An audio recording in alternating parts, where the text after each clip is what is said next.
And for those of you watching, we didn't arrange this in advance. I didn't say, hey, I'm going to give you, 3 minutes, be prepared, prepare your speech. I just tossed it at him. That's the sign of a real pro. He sees an opportunity to share his passion, share his expertise. He took it. He didn't say, well, I wasn't prepared to give a speech today. He just hopped in.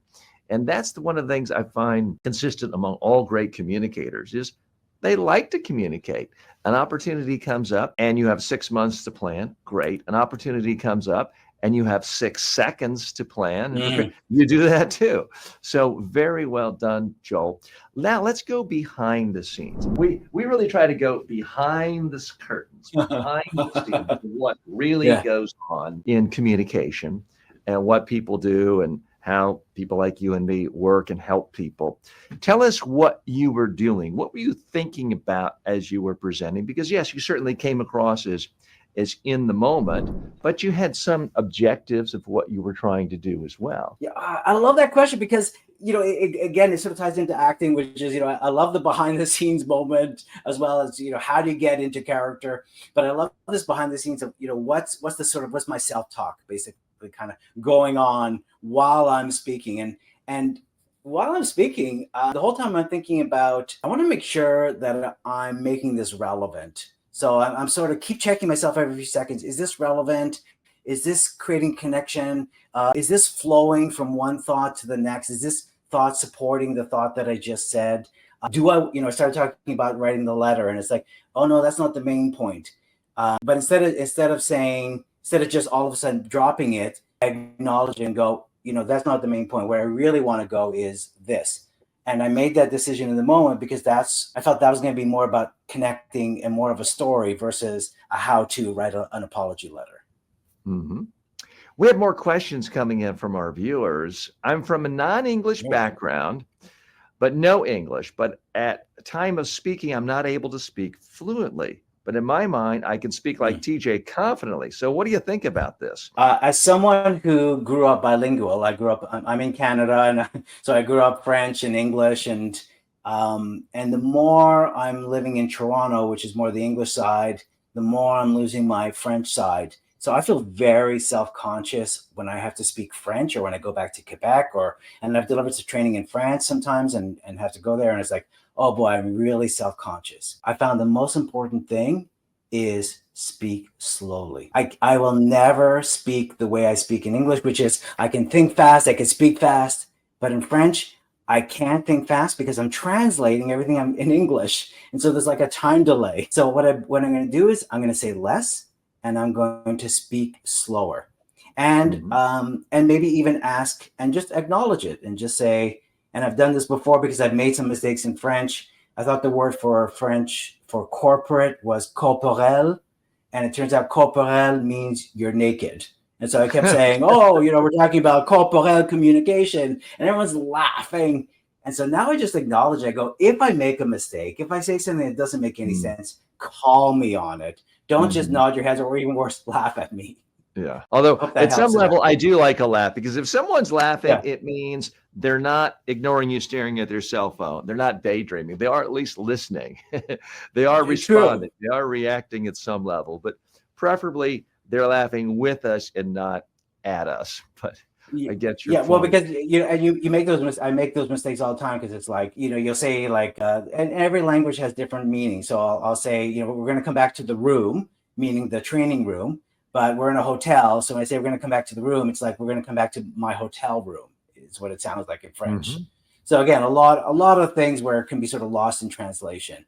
But that's why I just say, just call me on it because I want to learn too. I want to get better at how I communicate in this language. Yeah. Joel, you've been in this business for a long time. We've all had good days, bad days, successful days and unsuccesses.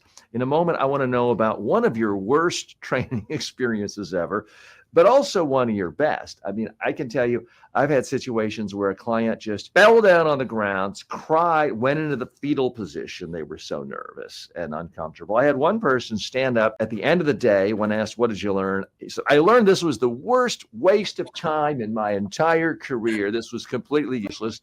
Now, it happened to be his most passionate, interesting speech of the day. But that's sort of the, worst case scenarios. I've also had a situation where I worked with someone They gave a fantastic TED Talk, invited to give another TED Talk, the main stage, millions of views, book deal option to do a movie by Steven Spielberg.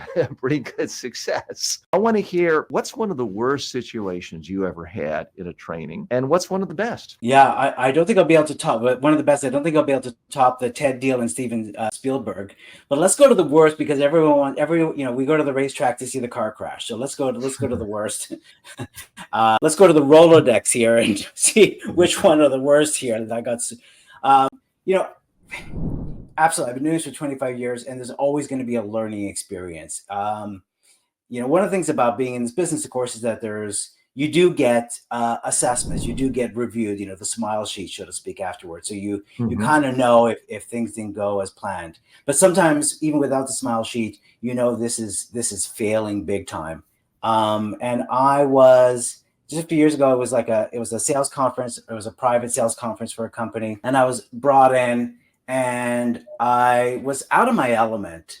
I was listening too much to what the client was trying to accomplish. And they usually have like a laundry list of things that they want to accomplish. And I was so focused and so worried that I wasn't checking off those boxes that I wasn't being present in the training. I wasn't being myself.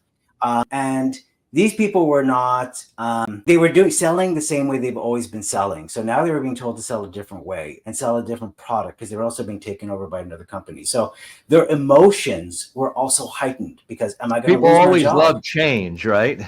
Yeah. Nobody loves change. Exactly. The emotions are high.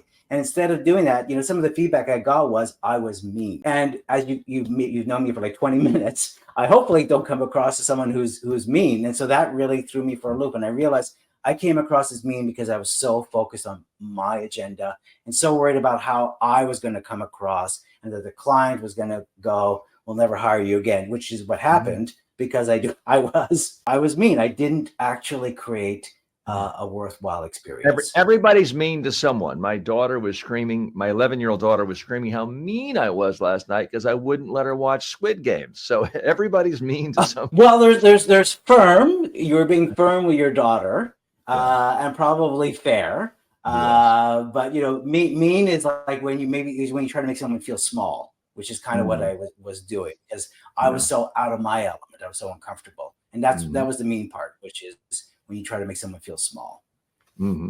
Let's switch over to the good part then. The best ever training. And it didn't start out that way. I was brought in for 4-day in-person training for customer service. So TJ, if you've ever delivered this, and if you ever been on the other end of it, as soon as you hear the word 4 days of customer service training, what am I going to learn? That is just so people were already rolling their eyes. I'll confess, this may sound horrible. The first thing that popped into my mind was, wow, you sold 4 days at once? That must have been a really hefty fee. But that's from my own perspective as a small business owner. But please continue.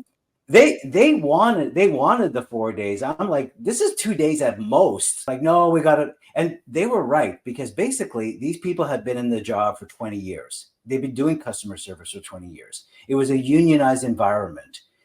Again, change. Their job was changing, where they were sort of first off, their job is where they are often verbally abused and occasionally physically threatened. And their job was where they're in a protected booth, and they were taking the protected booth away, and they wanted them to circulate amongst the people that were sometimes threatening them, and to deliver customer service. And there's 50 people in the room in person. And I did this a few times. It was sort of rinse and repeat.